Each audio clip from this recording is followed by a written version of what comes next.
نحمده ونصلي على رسوله الكريم أما بعد أعوذ بالله من الشيطان الرجيم بسم الله الرحمن الرحيم وقالوا كونوا هودا أو نصارى تهتدوا قل بل ملة إبراهيم حنيفا وما كان من المشركين قولوا آمنا بالله وما أنزل إلينا وما أنزل إلى إبراهيم وإسماعيل وإسحاق ويعقوب والأسباط وما أوتي موسى وعيسى وما أوتي النبيون من ربهم لا نفرق بين أحد منهم ونحن له مسلمون صدق اللہ العظیم۔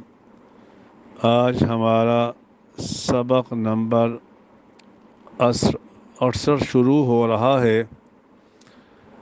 سب سے پہلے ان آیات کا ترجمہ سماعت فرما لیجئے۔ وقالو، اور کہا یہود و نصارہ نے، کیا کہا؟ کونو ہودن، تم یہودی ہو جاؤ، او نصارہ، یا تم نصارہ ہو جاؤ، تہتدو، تو تم ہدایت پالو گے۔ قل، آپ کہہ دیجئے ان سے، بل ملت ابراہیم، بلکہ ہم اتباع کرتے ہیں ملت ابراہیمی کی، حنیفہ، جو ہر قسم کی کجی سے پاک ہے، وما کان من المشرکین، اور نہیں تھے حضرت ابراہیم علیہ السلام مشرکوں میں سے۔ قولو، آپ کہہ دیجئے، آمنا باللہ، ہم ایمان لائے اللہ پر، وما انزل الینا، اور اس کتاب پر جو نازل کی گئی ہماری طرف، وما انزل الی ابراہیم، اور اس کتاب پر جو نازل کی گئی ابراہیم علیہ السلام کی طرف، اور حضرت اسماعیل علیہ السلام کی طرف، اسحاق اور حضرت یعقوب علیہ السلام کی طرف، والاسباط، اور حضرت یعقوب علیہ السلام کی اولاد کی طرف، وما اوتی موسیٰ، اور اس کتاب پر بھی ہم ایمان لاتے ہیں جو حضرت موسیٰ علیہ السلام کو دی گئی، وعیسیٰ، اور اس کتاب پر بھی ہم ایمان لاتے ہیں جو حضرت عیسیٰ علیہ السلام کو دی گئی، وما اوتی النبیون من ربہم، اور ان کتابوں پر جو ان کے رب کی طرف سے باقی انبیاء علیہ السلام کو دی گئی، لا نفرق بین احد منہم، ہم تفریق نہیں کرتے ان میں سے کسی ایک کے درمیان، وَنَحْنُ لَهُ مُسْلِمُونَ، اور ہم اسی اللہ کے سامنے عاجزی کرنے والے ہیں، تابعداری کرنے والے ہیں۔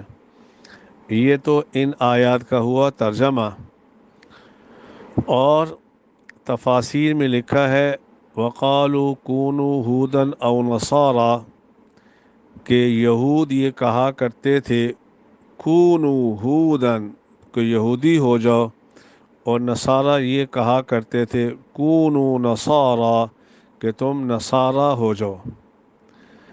یعنی یہود مدینہ مسلمانوں سے یہ کہا کرتے تھے کہ تم یہودی ہو جائے، اور نجران کے جو نصارہ تھے وہ یہ مسلمانوں کو کہا کرتے تھے کہ تم نصارہ ہو جاؤ۔ تو اللہ رب العالمین نے رسول اکرم صلی اللہ علیہ وسلم کی زبان اطہر پر یہ کلوا دیا، قل بل ملت، آپ کہہ دیجئے ان سے، بل ملت ابراہیم، بلکہ ہم اتباع کرتے ہیں ملت ابراہیمی کی، حنیفہ، جو ہر قسم کی کجی سے پاک ہے۔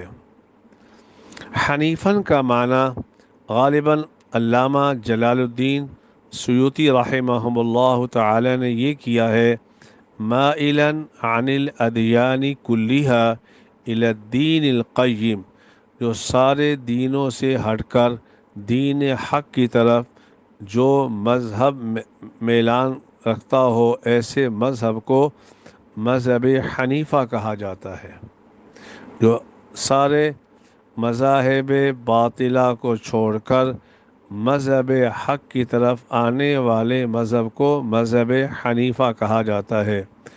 وما کان من المشرکین، اور حضرت ابراہیم علیہ الصلاۃ والسلام مشرکوں میں سے نہیں تھے۔ اشارہ کر دیا چاہے مذہب یہودیت ہو چاہے مذہب نصرانیت ہو، دونوں کے اندر شرک کی بو ہے، لیکن حضرت ابراہیم علیہ الصلاۃ والسلام کا جو لائے ہوا دین، اس میں شرک کی بو بھی نہیں ہے۔ اسی کا قولو، یہ خطاب ہو رہا ہے ایمان والوں سے، قولو آپ کہہ دیجئے ہم ایمان لائے اللہ پر، وما انزل الینا، اس کتاب پر جو نازل کی گئی ہماری طرف یعنی قرآن مجید، وما انزل الی ابراہیم، اور اس کتاب کی طرف جو حضرت ابراہیم علیہ الصلاۃ والسلام کی طرف نازل کی گئی۔ حضرت ابراہیم علیہ الصلاۃ والسلام پر کوئی کتاب نہیں بلکہ 10 صحیفے نازل کیے گئے، 10 صحیفے۔ اور حضرت اسماعیل، حضرت اسحاق، حضرت یعقوب والاسباط، اسباط، یہ جو اسباط ہے یہ جمع ہے سبتن کی، سبتن کی جمع ہے۔ یہ کسے کہا جاتا ہے؟ اصل میں اس درخت کو کہا جاتا ہے جس کی بہت زیادہ ٹہنی ہو، بہت زیادہ ٹہنی ہو۔ یہاں غالباً علامہ جار اللہ زمخشری نے تفسیر کشاف کے اندر سبت کا معنی کیا ہے ولد الولد، اولاد کی آگے اولاد، اولاد کی اولاد۔ وما اوتی موسیٰ، اور اس کتاب پر بھی ہم ایمان لاتے ہیں جو حضرت موسیٰ علیہ الصلاۃ والسلام کو دی گئی، اس سے مراد تورات ہے۔ وعیسیٰ، اس کتاب پر بھی ایمان لاتے ہیں جو حضرت عیسیٰ علیہ الصلاۃ والسلام کو دی گئی یعنی انجیل۔ وما اوتی النبیون من ربہم، اور وہ ان کتابوں پر بھی جو باقی نبیوں کو دی گئی ہیں ان کے رب کی طرف سے۔ یہ میں پہلے بھی بیان کر چکا ہوں، مشہور کتابیں 4 ہیں، باقی انبیاء علیہ الصلاۃ والسلام کو صحیفے دیے گئے۔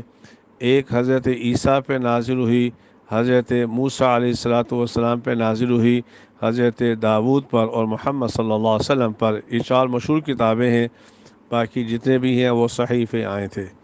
لا نفرق بین احد منہم، ہم تفریق نہیں کرتے ان میں سے کسی ایک کے درمیان۔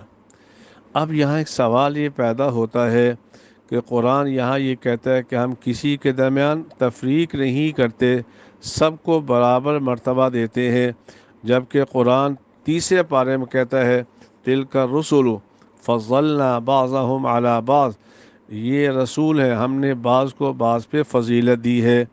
اسی طرح 15ویں پارے میں اللہ رب العالمین نے فرمایا فضلنا بعضهم علی بعض، اور یہاں اللہ کہہ رہے لا نفرق بین احد منہم، ہم تفریق نہیں کرتے۔